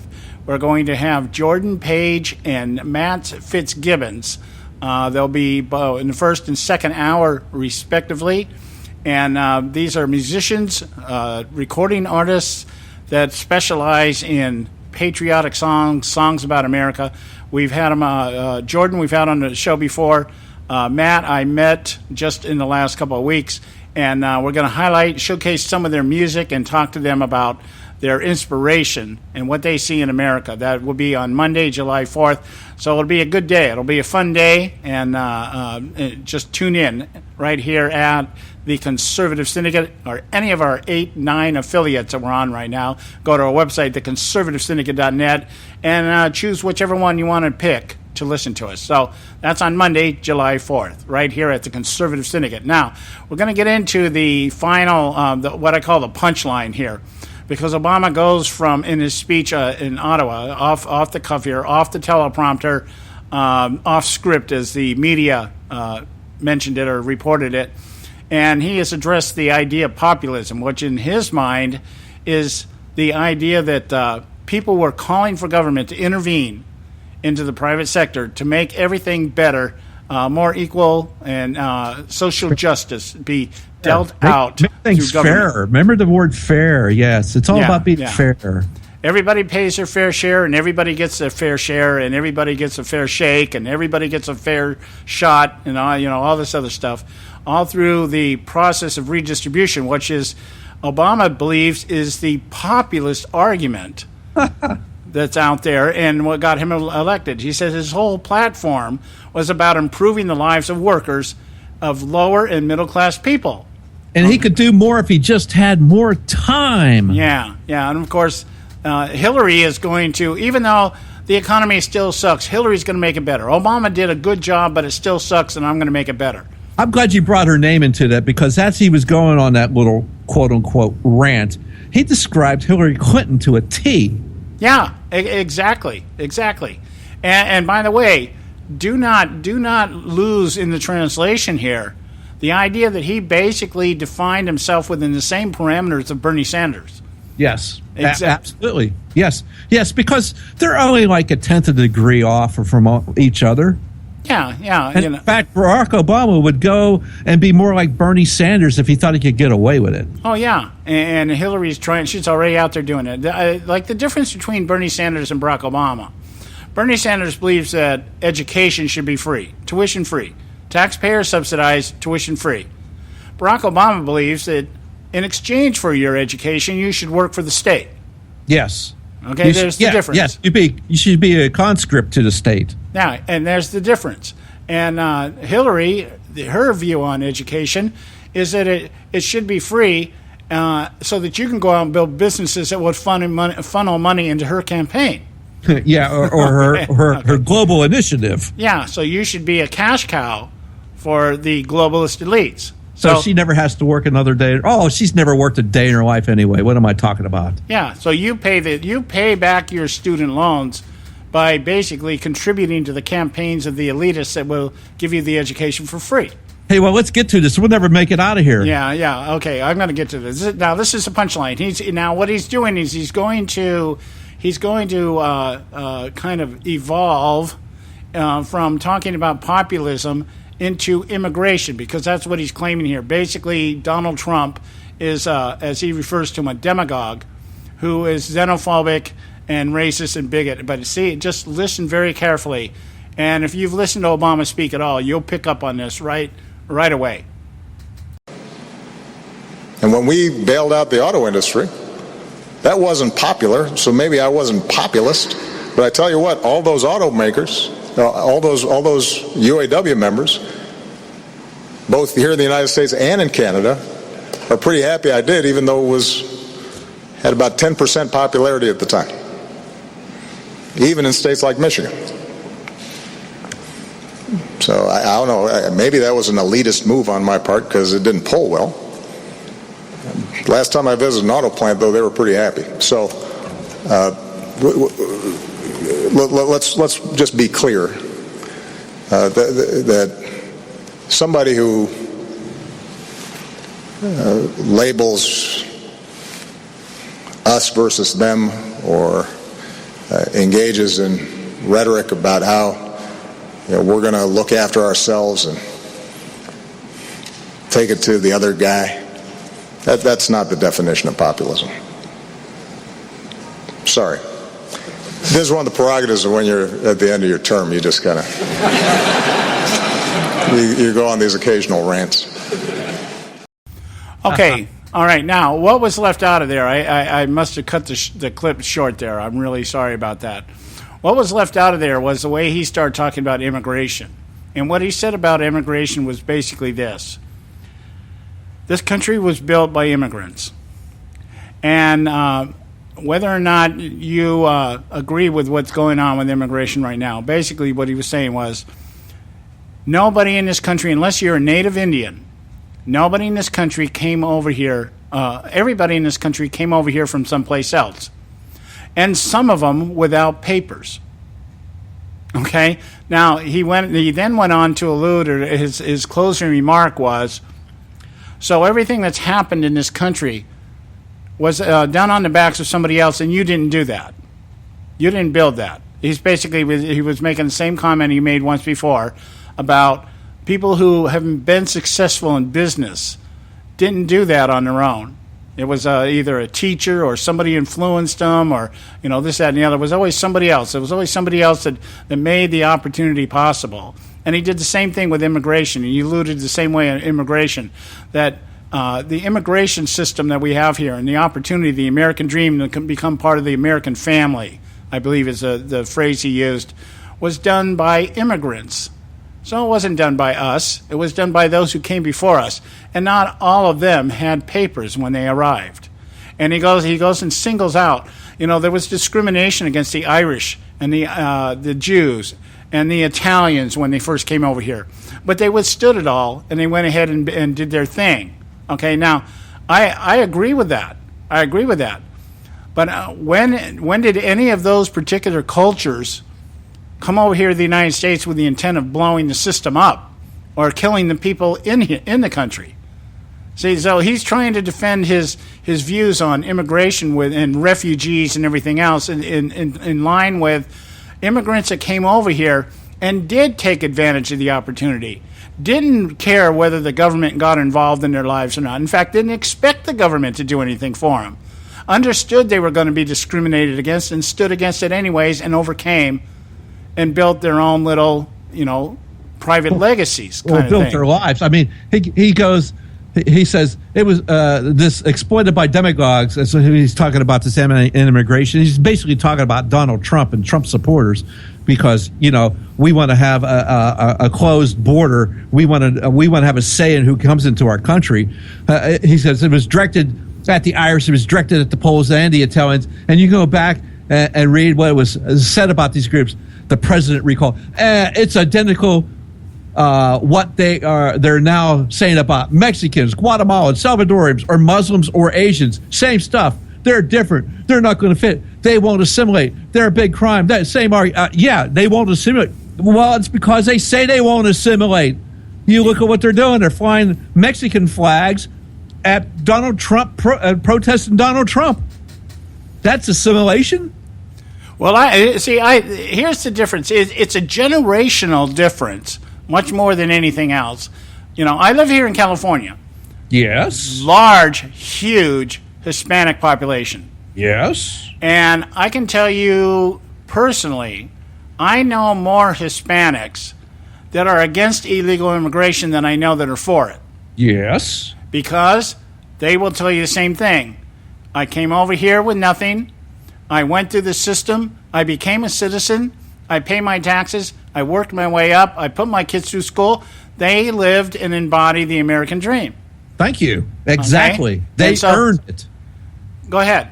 They earned it. It wasn't given to them. Now you have Obama and his buddies going, just come here. We'll give you everything you need. Yeah, just come here. All you have to do is remember who gave you everything. Yeah, you talk to Hispanics that have been in this country for 20, 30 years and done it the way the law allows them to do it, and you will not find them telling you, they will not sit there and tell you that it's great, that we're just going to give everybody citizenship and we'll just forgive all the problems that you've created in our society, because they're also helping to support these systems that are being just taken advantage of and completely overwhelming the economy. And here I'll tell and you other this, it's places. just not Hispanics. It's just not Hispanics. It's people from other countries that did the same thing. I know people from the West Indies and the Caribbean that came and did the same thing, and they're not happy about what's going on as well because of the same thing. They earned their way. They did what they were supposed to do. They did it the right way,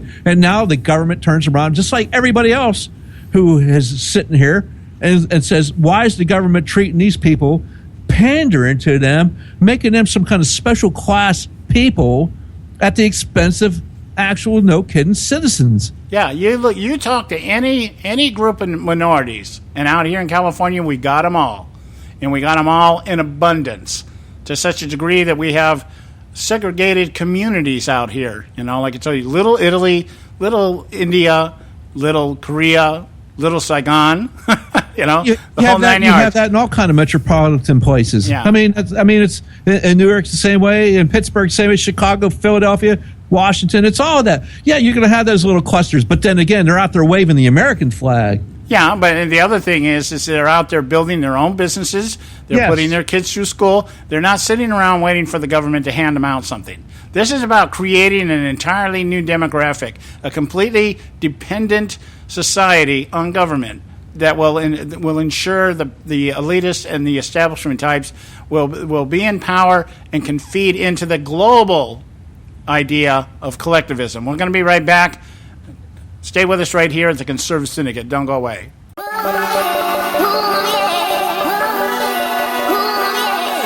You can catch all our archives at theconservativesyndicate.net. The Conservative Syndicate. Real conservative talk from real conservatives.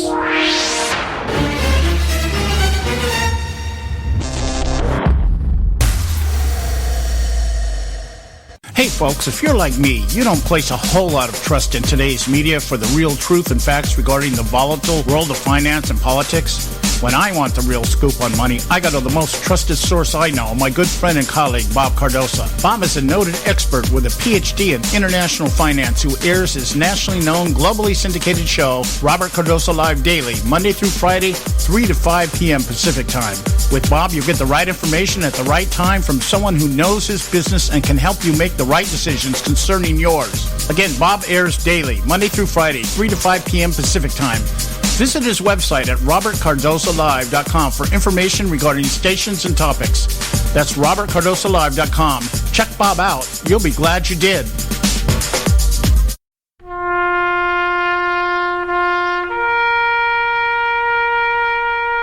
Read something recently worth thinking about. It's the soldier, not the campus organizer, who's given us freedom to demonstrate. It's the soldier, not the reporter, who's given us freedom of the press. It's the soldier, not the poet, who's given us freedom of speech. It's the soldier who serves under the flag, who defends the protesters' right to burn the flag. Isn't it time now to demonstrate that we support our troops? Were it not for the brave, there'd be no land of the free. Fred Thompson's message was brought to you by citizensunited.org.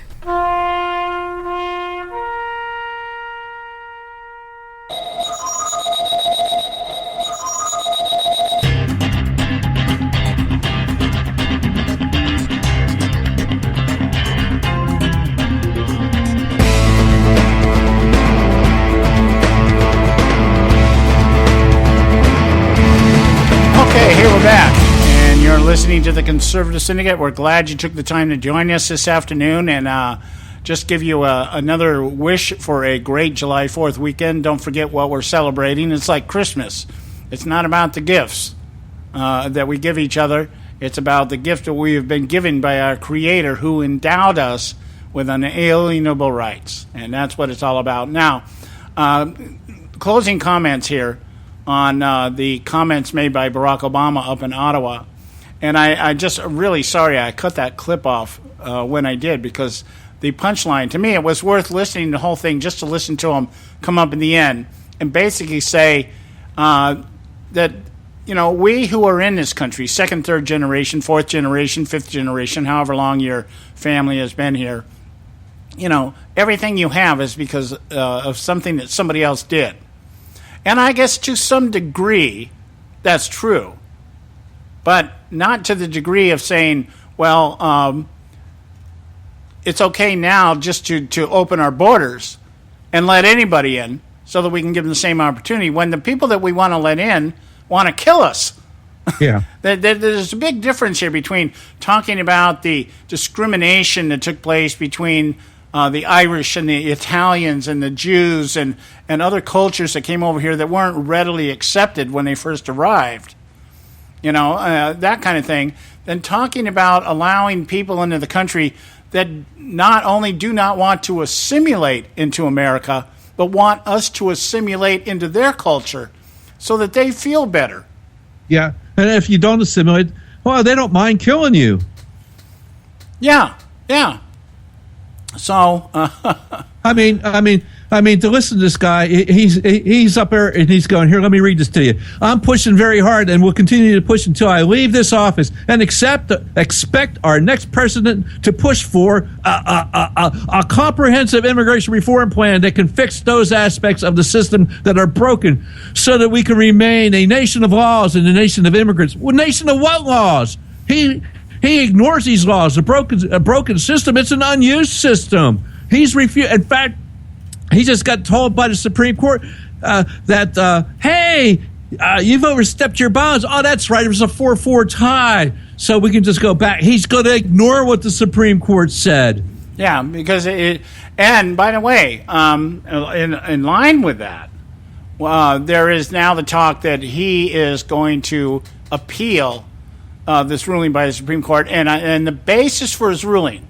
This isn't about whether he's going to win or lose on this thing, because he's already told us he's not going to change what he's doing. Yeah, What are you going to do in 5 months to stop me from what I'm doing?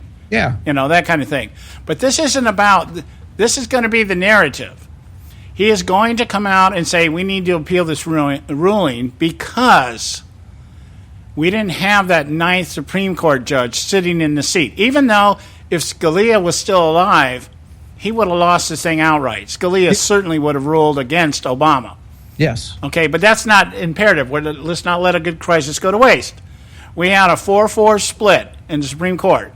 And so how can they use this to their political advantage? Well, we had the 4-4 split because we were missing that ninth judge because the Republicans won't allow me to appoint somebody to the bench. Yeah, they won't allow me to appoint a leftist fascist who doesn't care about the U.S. Constitution to the Supreme Court so they can rule against everything that's so they can rule in favor of everything that's unconstitutional. Yeah, so that he's doing this because this is going. What he's doing is he's setting Hillary Clinton up. I don't know if her and Trump are going to debate at all. I imagine they're going to have a few.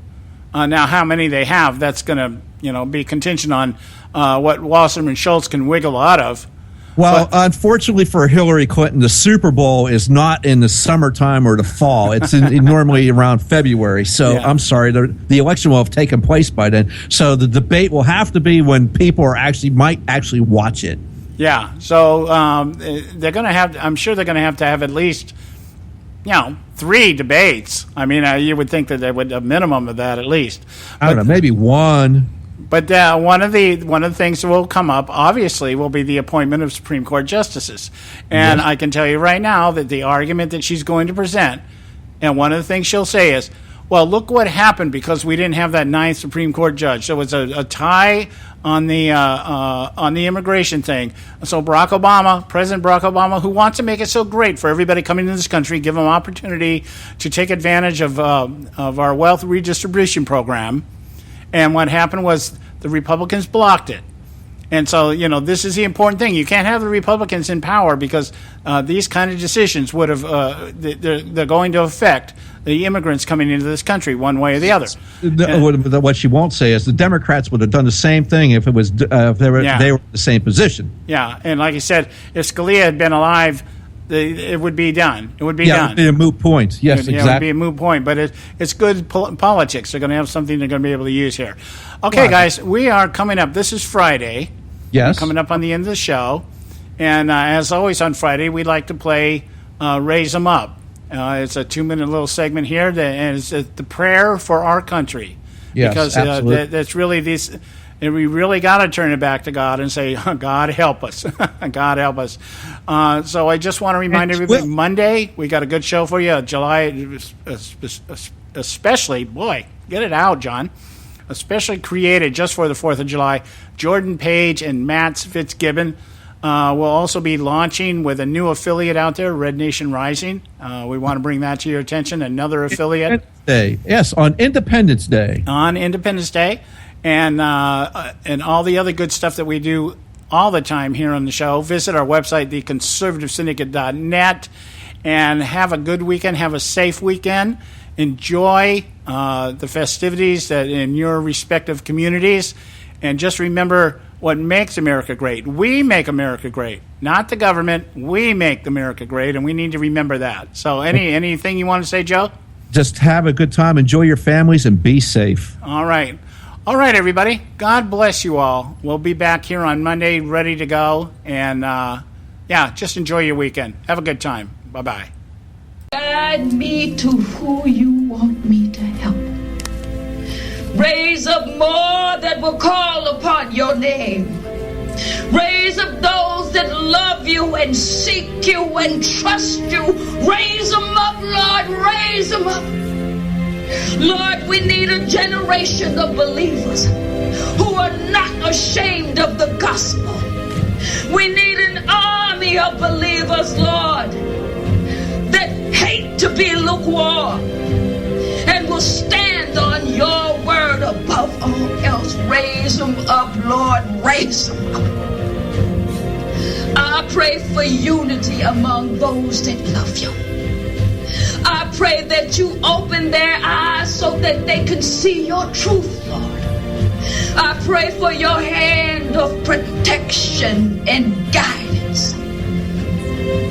Raise up a generation, Lord, that will take light into this world, that will not compromise when under pressure, that will not cower, Lord, when others fall away. Raise them up, Lord, that they will proclaim that there is salvation in the name of Jesus Christ. Raise up warriors, Lord, who will fight on their knees, who will worship you with their whole hearts, Lord. Lord, call us to battle, that we may proclaim you King of kings and Lord of lords. I pray these things with all my heart. Raise them up, Lord, raise them up.